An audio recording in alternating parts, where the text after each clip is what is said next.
அருட்பெரும் ஜோதி அருட்பெரும் ஜோதி தனிப்பெரும் கருணை அருட்பெரும் ஜோதி. நமது சிவசிவ அன்பே சிவம் அறக்கட்டளை குழுவில் பயணித்து வரும் அனைத்து அன்பர்களுக்கும் அன்பான ஆத்ம வணக்கங்கள். இன்றைய நமது சிறப்பு விருந்தினர் அருள்நிதி என் சோமசுந்தரம் ஐயா அவர்களை வருக வருக என்று அன்போடு வரவேற்கிறோம். இன்றைய தலைப்பு உள்ளத்தில் நல்ல உள்ளம். அன்பர்கள் அனைவரும் பங்கு பெற்று பயன்பெறுமாறு கேட்டுக்கொள்கிறோம். எல்லா உயிர்களும் இன்புற்று வாழ்க. வாழ்க வையகம், வாழ்க வளமுடன். வணக்கம் ஐயா, வாழ்க வளமுடன். நீங்க ஆரம்பிக்கலாங்க ஐயா. வணக்கம், வாழ்க வளமுடன். அன்பே சிவம் இந்த இணைய வழி நிகழ்வின் மூலமாக உங்களை எல்லாம் சந்திப்பதிலே பெருமகிழ்ச்சி அடைகிறேன். நல்ல விஷயங்களை சிந்திப்பதற்காக நேரம் கிடைப்பது நாம் பெரிய பாக்கியவான்கள். என்னென்று சொன்னால், அரிது மானிடராய் பிறத்தல் அரிது என்று சொன்னார்கள். பிறந்த காலையும் கூன் குருடு செவிடு பேடு நீங்கி பிறத்தலருது என்று சொன்னார்கள். அப்படி பிறந்தாலும் ஞானமும் கல்வியும் நயத்தலருது என்று சொன்னார்கள்.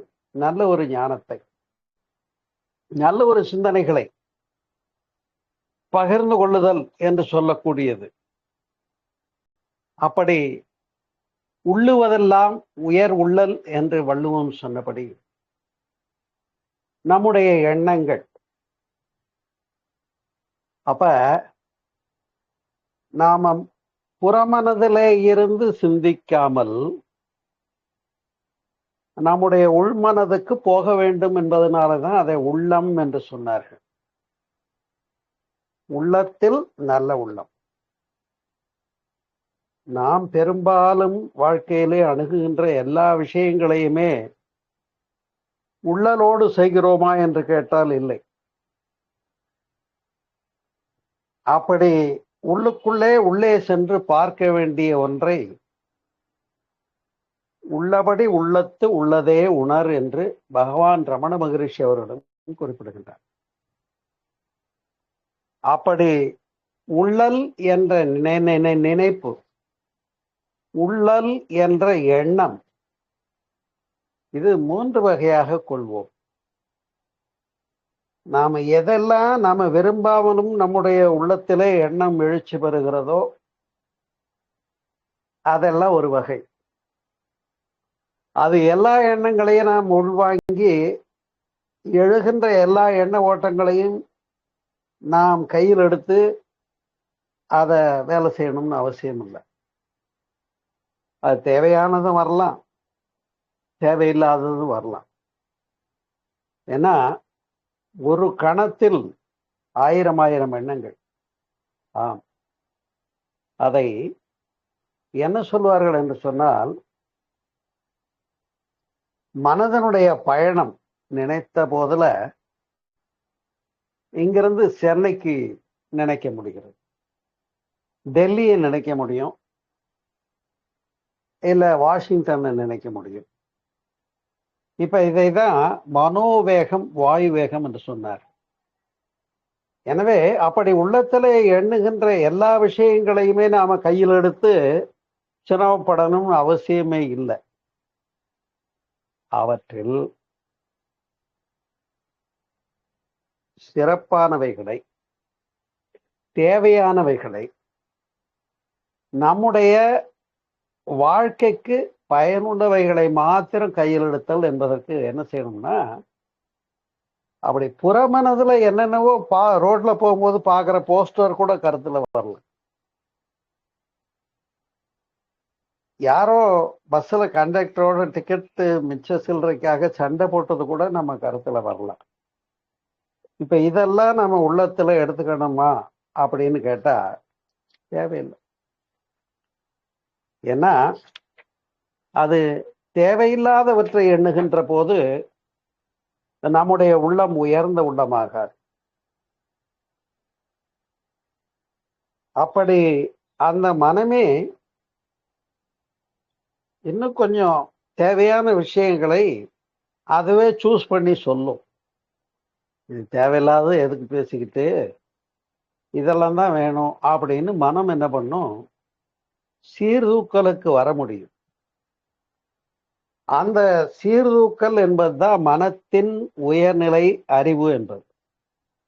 இங்கே நாம் பேசுகின்ற உள்ளம் என்பதும் மனம் என்பதும் உள்ளொடுங்கி நிற்கிற போது, அதாவது எண்ணங்கள் எல்லாம் அலைவேகமாக நிகழ்ந்து கொண்டிருக்கிறது என்பதை அறிவோம். அதுல பதற்றமான அலைநிலை என்று சொல்லக்கூடியது, அதுதான் இன்னைக்கு நாம உலகத்துல சந்திச்சுக்கிட்டு இருக்கக்கூடியது.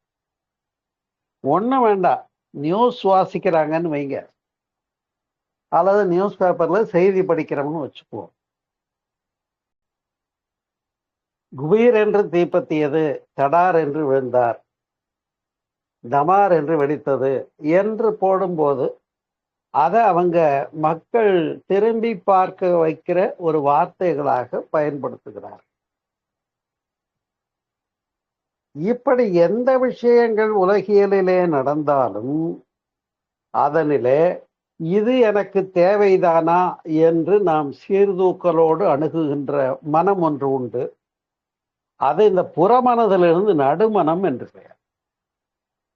ஆம், அப்ப உள்ளத்தில் எழக்கூடிய எல்லா எண்ணங்களையும் எண்ணமாகவே செயலுக்கு வருவது என்பது நம்முடைய அறியாமை. அது அப்படியே என்ன பண்ணிக்கணும், வாழ்க்கையின் முன்னேற்றத்திற்கோ என்னுடைய தனிப்பட்ட முன்னேற்றத்திற்கோ அல்லது நான் உலகியலில் சாதிக்க வேண்டியதை சாதிக்க வேண்டும் என்று மேற்கொண்ட லட்சியத்தை சாதிப்பதற்கோ நான் என்னுடைய மன சக்தியை உபயோகிக்கிறேன் என்ற நுட்பத்தை புரிந்து கொள்ள வேண்டியது. எவ்வளவுக்கு எவ்வளவு தேவையில்லாத டிவியில பார்க்குற விளம்பரத்தையோ அல்லது போஸ்டர்ல பார்க்குற விஷயத்தையோ இதையெல்லாம் வாங்கி உள்ள போட்டுக்கிறோம்னு சொன்னா, நாம எப்படி வாட்ஸ்அப்ல கூட சொல்லுவாங்க, நம்ம வீட்டு குப்பையெல்லாம் அடுத்தவனுக்கு கொட்டுறதுன்னு. அது மாதிரி யாரோ நம்மளுடைய வாட்ஸ்அப்ல குப்பையை கொட்டிக்கிட்டு இருக்காங்க, நாம மற்றவங்க வாட்ஸ்அப்ல குப்பையை. எனவே இவ்வாறு இயங்கக்கூடிய வெளிப்படக்கூடிய இவை எல்லாமே என்ன என்று கேட்டா, உண்மையிலே பயனளிக்கக்கூடியதாகவே எல்லாம் இருக்க முடியும் என்று சொல்ல முடியாது. அப்ப இதனை சீர்தூக்கி கொள்ளக்கூடிய தகுதி அது அறிவாக உயர்கின்ற நிலை. அப்ப அதனை மனத்தின் உயர்நிலை அறிவு என்று சொல்லலாம். நமக்கெல்லாம் அறிவு இருக்கிறதா இல்லையா? நமக்கெல்லாம் அறிவு என்று ஒன்று இருக்கிறது என்பதை ஏற்றுக்கொள்வதிலே எந்த விதமான மாறுபாடும் கிடையாது. அப்படி அந்த அறிவு என்பது என்ன செய்கிறது என்று சொன்னா, ஒவ்வொன்றையும் சீர்தூக்கக்கூடிய பண்பு, அதைத்தான் பகுத்தறிவு மனிதனுடைய சிறப்பு பண்பு என்று சொல்றோம். 6வது அறிவு என்று கூட சொல்லுங்க இல்லையா? அப்ப மனிதனுடைய தகைமையுடைய சிறப்பு பண்பாகிய சீர்தூக்குதல் என்று சொல்லக்கூடியதை, அவ்வாறு உயர்வு தாழ்வை செம்மைப்படுத்தி எவையெல்லாம் நம்முடைய வாழ்க்கையின் நோக்கத்திற்கோ வாழ்க்கையின் சாதனைக்கோ வாழ்க்கையினுடைய சிறப்பான விஷயங்களுக்கோ பயன்படுத்த முடியுமோ அத்தகைய எண்ணங்களை மட்டுமே நாம் செயலுக்கு கொண்டு வருவதற்கு கையில் எடுக்க வேண்டும். அப்ப வரக்கூடிய எல்லா எண்ணங்களையும் அப்படியே அதை பிரயோகம் பண்ணணும் அப்படின்னு நினைக்க கூடாது. அது வாட்ஸ்அப்ல குப்பை அள்ளி போட்ட மாதிரி தான், வேற ஒண்ணும் இல்லை. ஆகையினாலே உள்ளத்தில் எழக்கூடிய எண்ணங்கள், உள்ளல் என்று சொல்லக்கூடியதே உள் சென்று எண்ணுதல் என்பதுதான் உள்ளம் என்றானது. நம்முடைய அகத்தின் பால் உள் சென்று உணர்தல் என்பது. அப்ப இயல்பா ஒவ்வொரு விஷயங்களுக்கும் எண்ண ஓட்டம் என்பது இருந்து கொண்டுதான் இருக்கும்னு புரிஞ்சுக்கிறோம். அந்த மாதிரி புறமனதில் எழக்கூடிய தேவையில்லாத எண்ணங்கள் எல்லாவற்றையுமே நாம எடுத்து கையில் எடுத்து டீல் பண்றதை விட்டுடுறோம். இதுதான் மனதுக்கு நாம சொல்லிக் கொடுக்க வேண்டிய ஒரு சிறந்த பாடமாகும் அன்பர்களே. அப்ப மனதுல தோன்றிய எல்லா விஷயங்களையுமே செயலுக்கு நான் கையில் எடுக்க வேண்டுமா என்று கேட்டா இல்லை. அப்ப வாழ்க்கை என்பதை எவ்வாறு முறைப்படுத்திக் கொள்வது என்பதை நான் அறிந்திருக்கிறேன். என்னுடைய 24 மணி நேரம் தான் எனக்கு கொடுக்கப்பட்டிருக்கிறது. இந்த 24 மணி நேரமும் எல்லாருக்கும் உண்டு. அவங்க அதெல்லாம் முறையா பயன்படுத்திக்கிட்டவங்க சாதனையாளர்களாக வர்றாங்க. அப்ப நான் என்னுடைய 24 மணி நேரத்தை எவ்வாறு அந்த டைம் மேனேஜ்மெண்ட்னு ஒன்று சொல்லுவாங்க, கேள்விப்பட்டிருப்பீங்க. கால ஒழுங்கு என்று பெயர். நிறைய பேரை கேட்டா என்னன்னு கேட்டா, நேரம் இல்லைங்கிற ஒரு எக்ஸ்கியூஸ் தான் சொல்றதுக்கு தயாரா இருக்காங்க, சொல்லிட்டும் இருக்காங்க. இது என்னன்னு கேட்டா ஒரு வகையில நம்மை நாமே ஏமாற்றி கொள்ளுவது தான், வேற ஒன்றும் இல்லை. அப்ப அன்பர்களே, இந்த 24 மணி நேரத்தை எவ்வாறு ஓய்வுக்காகவும் உணவுக்காகவும் உழைப்பிற்காகவும் உபயோகப்படுத்துகிறோம் என்பது மட்டுமல்ல, நாம் நம்முடைய வாழ்க்கையை நோக்கத்தோடு கற்பிதம் செய்து கொள்வதற்கு, என்னுடைய வாழ்க்கையினுடைய நோக்கம் என்ன என்று என்றைக்காவது நீங்கள் சிந்தித்திருக்கிறீர்களா அன்பர்களே? இல்லை, இல்லையா? அப்ப அந்த வாழ்க்கையை பற்றி சிந்தித்து, என்னுடைய தோன்றில் புகழு தோன்றுக என்று வள்ளுவம் சொல்லி இருக்கிறது. அப்ப நான் சாதனையாக ஆளனாக மாற வேண்டும் என்று முடிவு செய்தேன். சாதனையாளராக மாறணும்னு ஆசை மட்டும் பட்டா ஆகுமா? அதுக்குதான் சொன்னாங்க, ஆசை இருக்கு தாசை பண்ண, அது இஷ்டம் இருக்கு கழுத மேய்க்கன்னு. அதனால அந்த ஆசையும் எப்படி இருக்கணும்னு கேட்டா, மனப்பூர்வமாக கொள்ளும் புனித ஆசை எதுவும் நிறைவேறி விடுகிறது என்று காந்தியடிகள் சொல்லுகிறார். அப்ப நிறைய பேர் நினைக்கிறோம் செய்ய முடியலன்னு விட்டுருவோம், நினைக்கிறோம் செய்ய முடியலன்னு விட்டுருவோம்.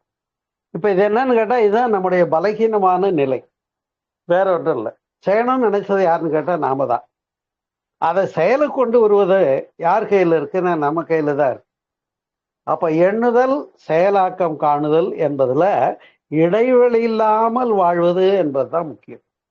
அப்ப அதைத்தான் வள்ளுவம் சொல்லுகிறது, எண்ணிய எண்ணியாங்கு எதுவர் எண்ணிய திண்ணியராக பெறின் என்று வள்ளுவம் சொல்லுகிறது பாரு. ஆகையினால் அன்பர்களே, உள்ளத்தில் எழக்கூடிய எல்லா விஷயங்களையுமே நாம் டீல் பண்ணணும்னு அவசியம் இல்லை. ஒன்று, தேவையில்லாதவைகளை எல்லாம் கையில் எடுத்து அதை பத்தி யோசிக்காம விட்டுருங்க. உதாரணமா டீக்கடை அரசியல்னு சொல்லுவாங்க, கேள்விப்பட்டிருக்கீங்களா? சரி, அப்ப அங்க தேவையானதை தேவையில்லாதது பேப்பர்ல வந்தது, நியூஸ்ல வந்தது, தெருவில் நடந்தது, ஊர்ல நடந்தது எல்லாம் பேசப்படும். இதெல்லாம் தேவையா என்று நாம இங்கே நமக்குள்ளேயே சேர்ந்து.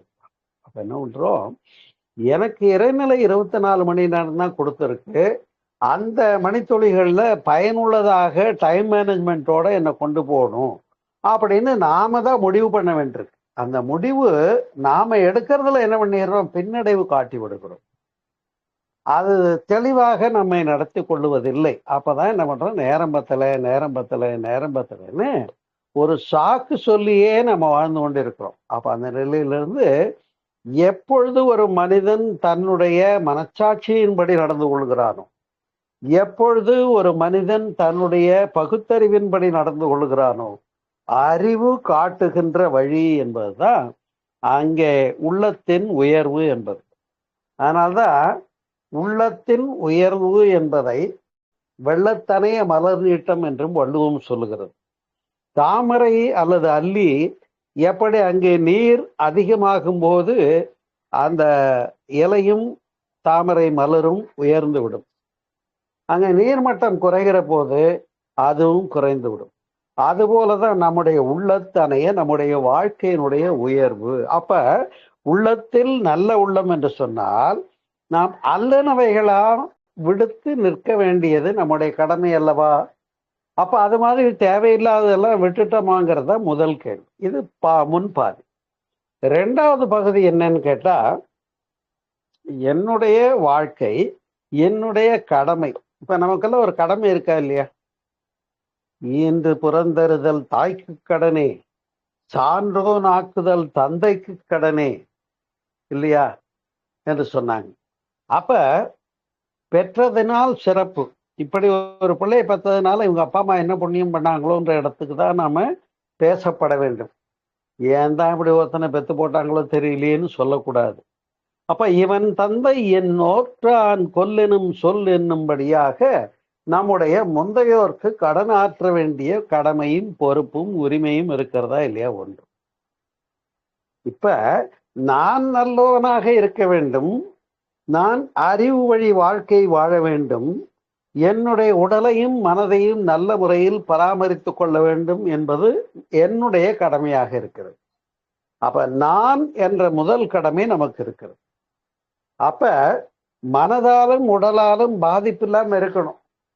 கொஞ்சம் இது எங்க பாதிப்பு வரும்னு கேட்டீங்கன்னா, நமக்கு மன வலிமை இல்லைன்னு வச்சுக்கோங்க. வில் பவர்னு சொல்லக்கூடியது. வில் பவர் மன வலிமை இல்லைன்னா நாம என்ன செய்வோம்னு சொன்னா, பிறர்க்கே உழைத்து ஏழையானேன் அப்படின்னு சொல்றாங்க.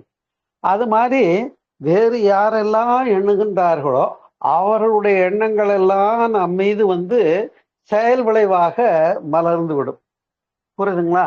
அப்ப இது மாதிரி பிறர் மன தூண்டலுக்கு, விளம்பரங்களுக்கு அல்லது வாட்ஸ்அப் விஷயங்களுக்கு தேவையில்லாததுக்கெல்லாம் நாம நம்மை ஆட்டாளியாக்கி கொள்ளாமல், அங்க சீர்தூக்குகின்ற பண்பு ஒன்று இருக்கிறது இல்லையா, அதுதான். அப்ப அறிவாக மலர்கிறோம்.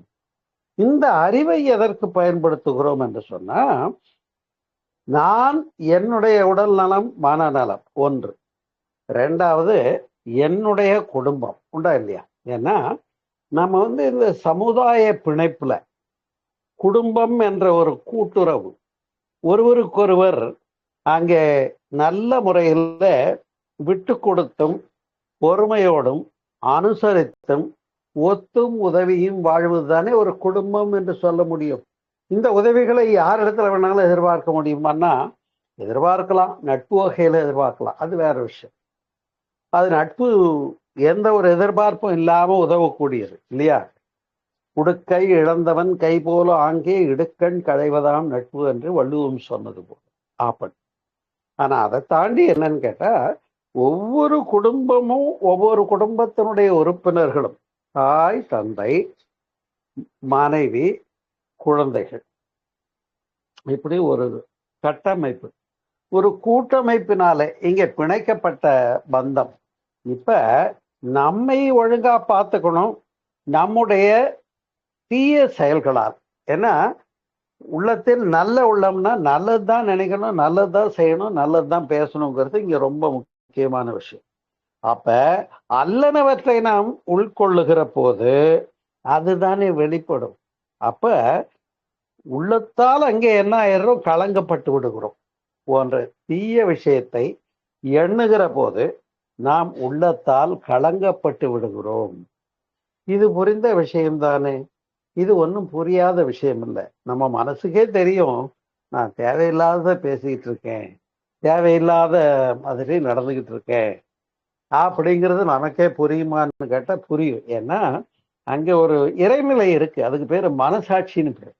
நீங்க அதை கடவுள் உள்ள இருந்து சொல்லி கொடுக்குறாருன்னு சொன்னாலும் சரி, மனசாட்சி எனக்கு சொல்லி கொடுக்குது அப்படின்னு சொன்னாலும் சரி, அன்பர்களே, இங்க அந்த உள்ளுணர்வை நாம் சீர்தூக்கி உணர்ந்து அந்த வாய்ஸுக்கு செவி கொடுக்கணும்.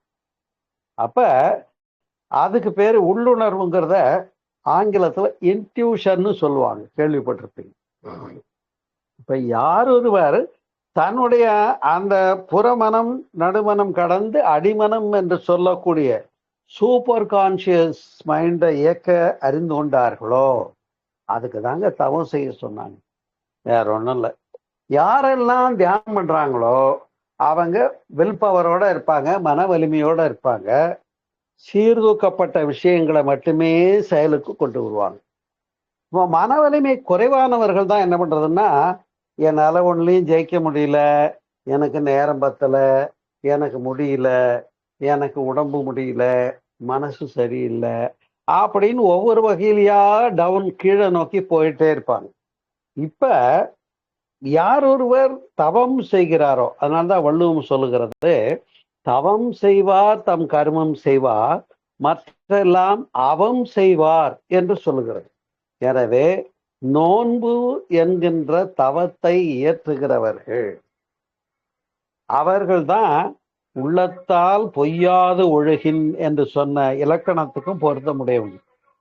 அப்ப அதனால உள்ளத்தில் நல்ல உள்ளம் என்பது என்னன்னு கேட்டா, கரவு இல்லாதது, பொய்மை இல்லாதது, போலித்தனம் இல்லாதது. இன்னும் சொல்ல போனா, ஒரு மனிதர் குழந்தை போல இருக்கான்னு வச்சுக்கோங்க, புரியுதுங்களா? அதுதான் சிறப்பு. ஏன்னா குழந்தை உள்ளமும் கடவுள் உள்ளமும் ஒண்ணுதான். கடவுள் எங்க இருக்காருன்னா குழந்தை இடத்துல இருக்காருன்னு ஒத்துக்கிறோம் இல்லையா? குழந்தையும் தெய்வமும் ஒன்று என்று சொல்லுவோம். அப்ப அந்த பக்குவமான நிலையத்தான் ஞானிகளினுடைய பரிபக்குவம் என்று கூட ஏற்றுக்கொள்ளுகிறார்கள். அப்ப ஞானியர்கள் எப்படி விளங்குவார்கள் என்று கேட்டா, ஞானியர்கள் தன்னுடைய உள்ளுணர்விலே தோன்றுகின்ற விஷயங்களை புற வாழ்க்கைக்கு தேவையானதை அப்ளை பண்றது தானே நடக்கும். அங்க அவங்க முனைப்பாகி செய்கிறது இல்லை. அப்ப நான் எனது என்கின்ற முனைப்பை நீக்கி உள்ளுணர்விலே அங்கே அவனுக்கு இடம் கொடுத்தால் அந்த இறைநிலை நமக்கு உறுத்து ஊட்டும் என்பது. பாருங்க, அதை விதியை கூட அப்படிதான் சொல்லுவாங்க. ஊழ்வினை உறுத்து ஊட்டும் என்று வள்ளுவர் சொல்லுகிறது. எனவே அந்த உறுத்து ஊட்டக்கூடிய ஒரு பெருநிலை எது என்று சொன்னால் உள்ளுணர்வு என்று சொல்லக்கூடியது. அதுதான் சூப்பர் கான்சியஸ் மைண்டுன்னு ஆங்கிலத்துல சொல்லக்கூடியது. அப்படி அந்த இன்ட்யூஷன் என்பது நாம அதுகிட்ட நம்ம ஒப்பு கொடுத்துட்டா அது நம்மளை நடத்தும் அப்படிங்கிறது ஒன்று. அதுல உள்ளத்தால் பொய்யாது ஒழுகின் என்று சொன்னாங்க இல்லையா? அப்பத்தான் நல்ல உள்ளம் என்பது அங்கே பகுக்கப்படுகிறது, பிரிக்கப்படுகிறது. நல்லனவற்றை எண்ணுகின்றவர் வெளிப்படையா பேச முடியும். உண்டா இல்லையா? உங்களிடத்துல கேட்கிறேன், நீங்க ஏதோ யோசனை பண்றீங்களா? என்னங்க யோசனை பண்றீங்கன்னு கேட்கிறேன். நீங்க என்ன சொல்றீங்க? இந்த மனுஷன் நல்ல ரம்பம் போட்டுக்கிட்டு இருக்காருன்னு நினைச்சிட்டு இருக்கீங்கன்னு வச்சுக்கோங்க. என்கிட்ட என்னங்க நினைக்கிறீங்கன்னு கேட்டா சொல்ல முடியுமா? சொல்ல முடியாது. ஒண்ணும் இல்லையே, நான் ஒன்றும் நினைக்கலையே அப்படின்னு. அப்ப அது பொய் தான். உள்ளதை உள்ளபடி பேச முடியாது. புரியுதுங்களா? ஆனா அதே நேரத்துல என்னுடைய நேரம் பயனுள்ளதா இருந்தது, நல்ல விஷயத்த கேட்க முடிஞ்சது அப்படின்னு நீங்க மகிழ்ச்சியோட நிறைவோட இந்த கருத்துக்களை எல்லாம் உள்வாங்கிட்டு இருக்கீங்க. இப்ப என்ன சார் நினைக்கிறீங்கன்னு உங்களை பார்த்து கேட்டா நீங்க என்ன சொல்ல போறீங்க? ரொம்ப மகிழ்ச்சிகரமாக சிறந்த கருத்துக்களுங்க, எனக்கு பயனுள்ளதா இருந்தது, இந்த இடம் சிறப்பா இருக்கு, நீங்க பேசின அவ்வளவு நேரம் பேசினாலும் எனக்கு இந்த பாயிண்ட் தாங்க ரொம்ப பிடிச்சதா இருந்ததுன்னு சொல்ல போறீங்க. அப்ப அந்த இடத்துலதான் நாம் 1 மணி நேரம் 3/4 மணி நேரம் உரை நிகழ்ச்சி கேட்டா கூட அதுல எந்த விஷயம் உள்ளே பதிவாகி வெளிப்பட முடிகிறதோ என்பது அங்கே அதுதான் சிறப்பு. அப்ப அதனாலதான் புறமனதுல இருந்து நடுமனதுக்கும் நடுமனதுல இருந்து அடிமனதுக்கும் போய் நாம பதிவு மேற்கொள்ளுகிற விஷயங்கள் தூய்மையானதாக இருக்க கவனமாக இருக்க வேண்டும். அந்த கவனம் என்பது எது என்று கேட்டா விழிப்புணர்வு. குறித்து வைத்துக் கொள்ளும். இந்த கவனத்துக்கு என்ன பேரு? விழிப்புணர்வு என்பது அவேர்னஸ்ன்னு சொல்லுவோம். அப்ப அவேர்னஸ் இல்லைன்னு வச்சுக்கோங்க, சாலையில போறோம், கல்லு தடிக்கு கூட விழுந்துருவோம், புல்லு தடிக்கு கூட விழுந்துருவோம், அடிபட்டு போயிடும். சாலையில வண்டி ஓட்டிட்டு போறோம். இங்க சாலை விதிகள்னு ஒரு அவேர்னஸ் வேணுமா இல்லையா? சரி, வண்டி ஓட்டிக்கிட்டு போகும்போது வேற ஏதோ நினைப்புல போன் பேசிக்கிட்டு வண்டி ஓட்டினா என்ன ஆகும்? டம்மார் ஆயிடும். புரியுதுங்களா? அப்ப எது ஒன்றை நிகழ்த்தினாலும் அந்த விஷயங்கள் நம்முடைய அக விழிப்போடு கூடியதாக இருக்க வேண்டும். அக விழிப்பு. இதைதான் ஓஷோ என்ற ஞானிகள் விழிப்புணர்வு என்று பேசியிருக்கிறார். வேற ஒண்ணும் இல்லை. இந்த விழிப்புணர்வைத்தான் நாம இங்க புரியுற மாதிரி உங்களுக்கு சொல்லன்னா, நீங்க இருக்கீங்களா இல்லையா? நீங்க இருக்கீங்க. நீங்க இருக்கீங்கன்ற பிரசன்ஸ்ல உணர்ந்து இருங்க, அவ்வளவுதான், வேற ஒண்ணும் இல்லை.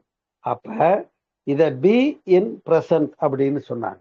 எனவே நம்முடைய உள்ளம் என்பது மனம், மனம் என்பது அலை, அலை என்பதை அலையாகவே நிலை பெற்றிருக்க விட்டு விடுவது என்பது வாழ்க்கையை உயர்த்துவதற்கு உதவாது.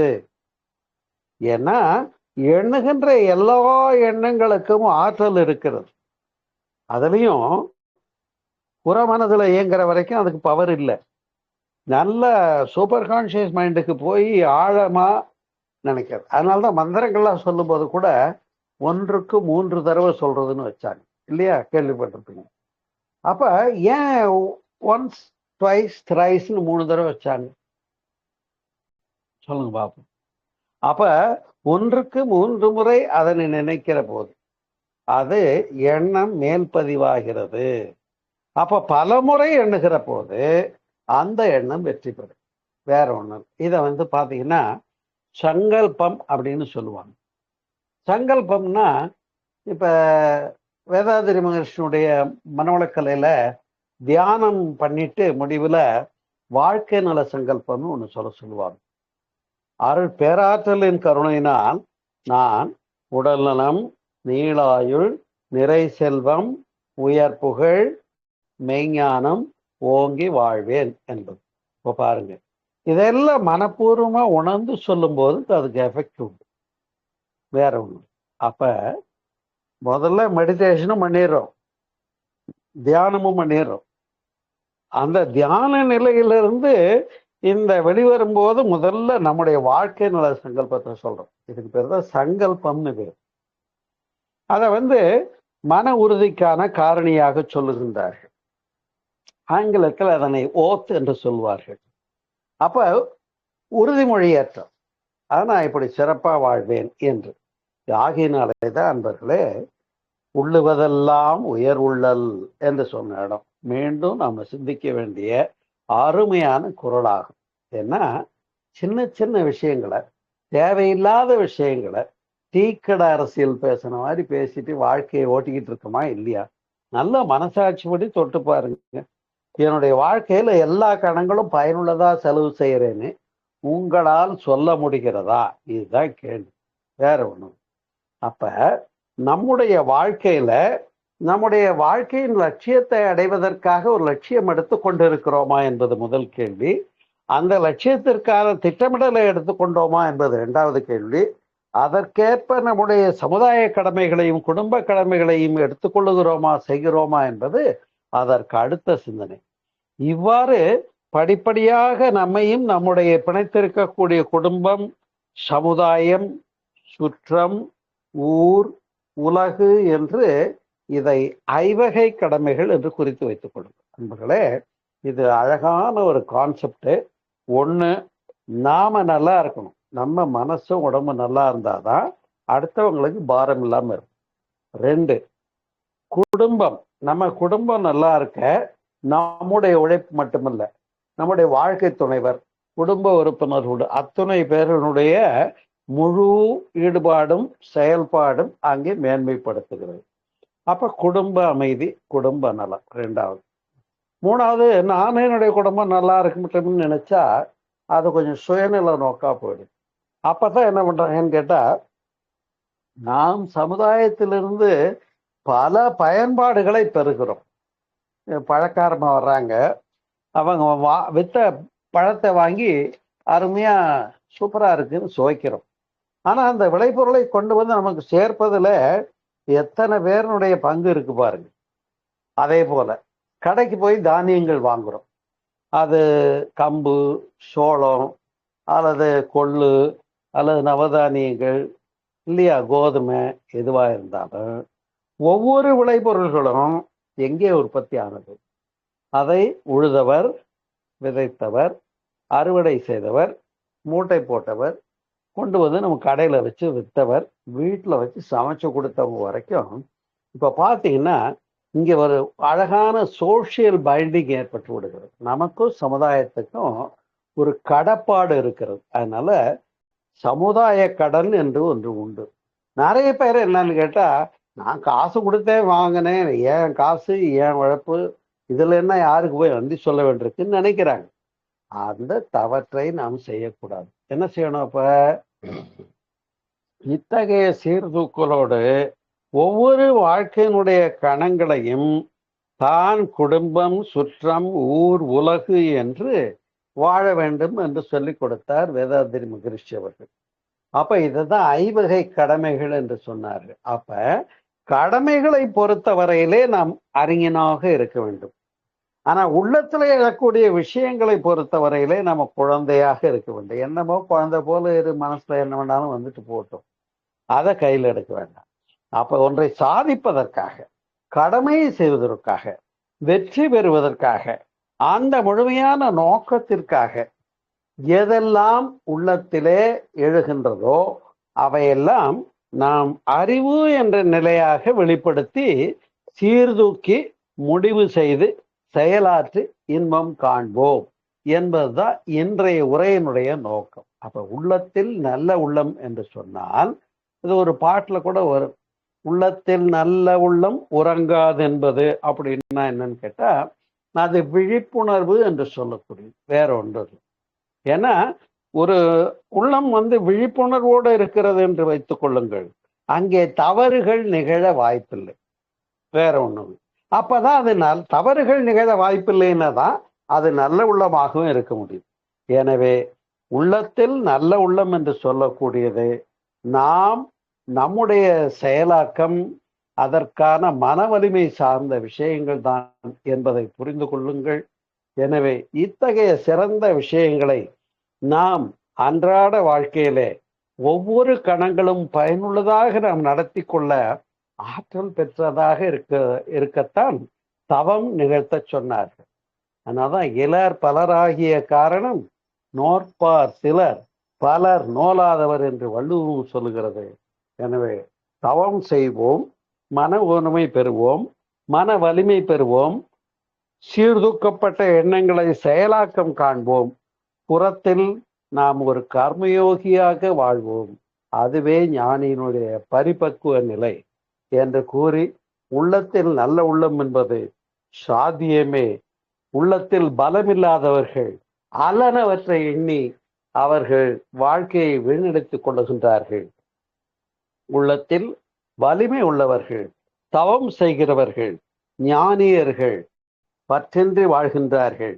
அவர்களை முன்னுதாரணமாக கொள்ளுவோம். அப்படிப்பட்ட ஞானியர்களும் யோகியர்களும் தபஸ்விகளும் சித்தர்களும் மகான்களும் வாழ்ந்த திருநாடு இல்லையா நம்முடையது?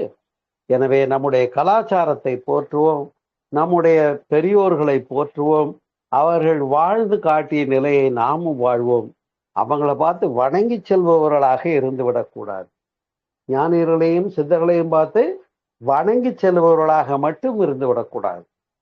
ஞானியர்களை வணங்குவதில் சிறப்பேதுமில்லை, நாமே ஞானியாக வளர்வதே சிறப்பு என்று கூறி, எனவே அப்படிப்பட்ட உள்ளத்தில் நல்ல உள்ளம், உள்ளத்தின் வலிமை உள்ளம், உள்ளத்தில் உயர்ந்த உள்ளம் எண்ணியதை செயலாக்கம் கண்டு ஒரு கர்மயோகியாக வாழ்வான். அந்த கர்மயோக வாழ்க்கையைத்தான் நம்முடைய பகவத்கீதை உள்ளிட்ட ஞான நூல்கள் எல்லாம் குறிப்பிடுகிறது என்று சொல்லி, இந்த இனிய மாலை பொழுதிலே, மதிய பொழுதிலே உங்களோடு ஒரு சிறப்பான இந்த தலைப்பிலே கலந்து கொள்வதற்காக அமைவு ஏற்பட்டதிலே பெருமகிழ்ச்சி அடைகிறேன். நன்றி, மகிழ்ச்சி. இந்த இணைப்பில் இணைந்த அனைத்து உள்ளங்களும் நீங்கள் அனைவரும் உடல்நலம், நீளாயுள், நிறை செல்லும், உயர்ப்புகள், விஞ்ஞானம் ஓங்கி சிறப்பாக வாழ வாழ்த்துகிறேன். நன்றி, வணக்கம், வாழ்க வளமுடன். மிக்க நன்றிங்கய்யா. ரொம்ப அருமையான கருத்துக்கள் சொன்னீங்க. அதுவும் நீங்க என் பண்ணீங்க பாருங்க, அது உங்க சகஜானந்தம் புக்ல இருந்து நான் அதை கத்துக்கிட்டேன். ஞானியை வணங்குவது சிறப்பல்ல, நாமே ஞானியாய் மாறுவது எப்படி, அப்படி நம்ம அந்த ஒரு நோக்கத்துல பயணம் பண்ணணும். சும்மா வணங்கிட்டு சும்மா பூஜை பண்ணிட்டு வீட்டுல பண்றதுல ஒரு பிரயோஜனம் இல்ல. இன்ஃபர்மேஷனா தான் நம்ம மைண்ட்ல ஸ்டோர் ஆகும். அதை எப்படி நம்ம அப்படியே நம்ம பிராக்டிக்கலா நம்ம லைஃப்ல யூஸ் பண்ணி பார்த்தாதான் அந்த ஞானிகள் அடைந்த நிலையை நம்ம அடைய முடியும் அப்படின்னு ரொம்ப அருமையா என் பண்ணீங்க. அந்த மாதிரி ஸ்டார்டிங்ல சொல்லும்போது இந்த உள்ளத்தில் உயர்ந்த உள்ளம் அப்படின்னும் போது, உள்ளுவதெல்லாம் உயர் உள்ளல், நம்ம நினைக்கிறதெல்லாம் உயர்ந்த நினைப்பா இருக்கணும் அப்படின்னும் போது அது தேவையில்லாத எண்ணம் ஆட்டோமேட்டிக்கா நம்மளுக்கு போயிடும். அந்த மாதிரி உள்ளம்னாலே உள் கடந்து போகுது உள்ளம். எண்ணம் போல் வாழ்க்கை அப்படி எல்லாம் சொல்லும் போது நம்ம ஆழ் மனதுல நல்ல எண்ணங்களோட இருக்கும் போதுதான் அது நடைமுறைக்கு வருது. மேலோட நம்ம நினைக்கிறதெல்லாம் அப்படியே போயிடுது, பாஸ் ஆகி அப்படியே போயிடுது. அதனாலதான் அந்த சொன்னீங்கன்னா இந்த விழிப்புணர்வோட இருக்கணும்னு, விழிப்புணர்வோட இருந்து நம்ம எண்ணும் போது நமக்கும் நம்ம குடும்பத்துக்கும் மற்றவங்களுக்கும் சமுதாயத்திற்கும் நம்ம நன்மை பயக்கும் விதமாக நம்ம செயல்கள் இருக்கும் அப்படின்னு சொன்னது ரொம்ப ரொம்ப சிறப்பா இருந்ததுங்க. உங்க கருத்தெல்லாம் நல்லா புரிஞ்சுது. ஸ்டார்டிங்ல இருந்து எண்டிங் வரைக்கும் ரொம்ப ரொம்ப அருமையா இருந்தது. இந்த டைம் மேனேஜ்மெண்ட் பத்தி சொன்னீங்க, குடும்ப நலன் பத்தி சொன்னீங்க, சமுதாயத்துக்கு நம்மளால முடிஞ்ச உதவி செய்யணும், இதெல்லாம் தானே உயர்ந்த உள்ளம். ஞானிங்க எல்லாம் பாருங்க, அவங்க செல்பிஷா இல்லாம அவங்க தெரிஞ்சதெல்லாம் மத்தவங்களுக்கு கொடுத்ததாலதான் நம்மளுக்கு இந்த கருத்தெல்லாம் உள்வாங்கி நம்ம கத்துக்கிறோம். ஓ, நம்ம இதுக்குதான் வந்தோம் அப்படின்னு சொன்னதால. அதனால ரொம்ப ரொம்ப அருமையா இருந்ததுங்கய்யா. என்ன சொல்றதுன்னே தெரியல, ரொம்ப சிறப்பா இருந்துச்சு இன்னைக்கு. மிக்க நன்றிங்கய்யா. ரொம்ப உங்க பிஸியா இருக்க டைம்ல நீங்க அந்த டைம் பத்தி பார்க்காம நீங்க அழகா அதையும் ஒரு பக்கம் பார்த்துட்டு நீங்க எங்களுக்கு கிளாஸ் எடுத்ததுக்கு ஸ்பெஷல் தேங்க்ஸ் சொல்லணும் உங்களுக்கு. ரொம்ப ரொம்ப நன்றி. மிக்க நன்றிங்கய்யா. மகிழ்ச்சி. நிறைவு. நன்மை, வாழ்த்துக்கள், வாழ்க வளமுடன். நன்றிங்க ஐயா. பிரபஞ்ச பேராற்றலுக்கு நன்றி. உள்ளத்தில் நல்ல உள்ளம் என்ற அழகான தலைப்பில் அருமையான சிந்தனையை நமக்காக அளித்த அருள்நிதி என் சோமசுந்தரம் ஐயா அவர்களுக்கு மிக்க நன்றி. அவர்களும் அவர்களின் அன்பு குடும்பமும் வாழ்க வளமுடன். மற்றும் குழுவில் இணைந்து பயணித்த அனைத்து அன்பு உள்ளங்களுக்கும் மிக்க நன்றி. வாழ்க வளமுடன். பாலகிருஷ்ணன் ஐயா அவர்களுக்கு நன்றி. வாழ்க வளமுடன். நன்றி. மீண்டும் நல்லதொரு நினைப்பில் சந்திப்போம். நன்றிங்க ஐயா. வாழ்க வளமுடன். வாழ்க வளமுடன்.